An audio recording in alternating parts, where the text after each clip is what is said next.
Hello வணக்கம் and welcome to Divya's Nalabagam. இந்த Tamil new இயருக்கு ரொம்பவே ட்ரெடிஷ்னல் அண்ட் ஸ்பெஷலான முக்கணி பாயாசம், அதாவது மாப்பழா வாழை வச்சு பாயாசம் பண்ண போகிறோம். அதுக்கு தேவையான இன்கிரியன்ஸ் லிஸ்ட்டு முதல்ல பார்த்துட்டு வந்துடுங்க.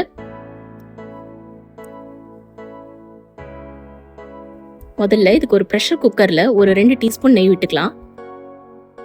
இது கூட ஒரு 1/2 கப் அளவுக்கு பாசிப்பருப்பு நல்லா கழுவி வச்சுருக்கேன், அதை சேர்த்துடலாம். சேர்த்துட்டு மிதமான தீயில 1 நிமிஷம் வறுத்தா போதும்.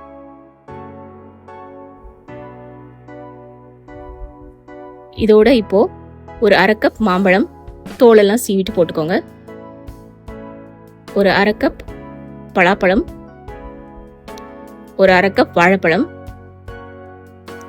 எல்லாத்தையும் சேர்த்துட்டு நல்லா மிக்ஸ் பண்ணி விட்டுடுங்க. இது மூழ்கிற அளவு தண்ணி ஊற்றணும், அதாவது ஒரு 1/2 கப் அளவுக்கு தண்ணி ஊற்றிக்கோங்க.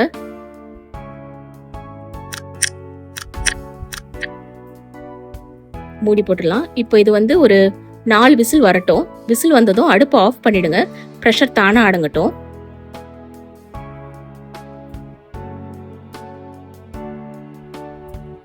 இப்போ பார்த்தீங்கன்னா எல்லாமே பர்ஃபெக்டாக குக் ஆயிருக்கு.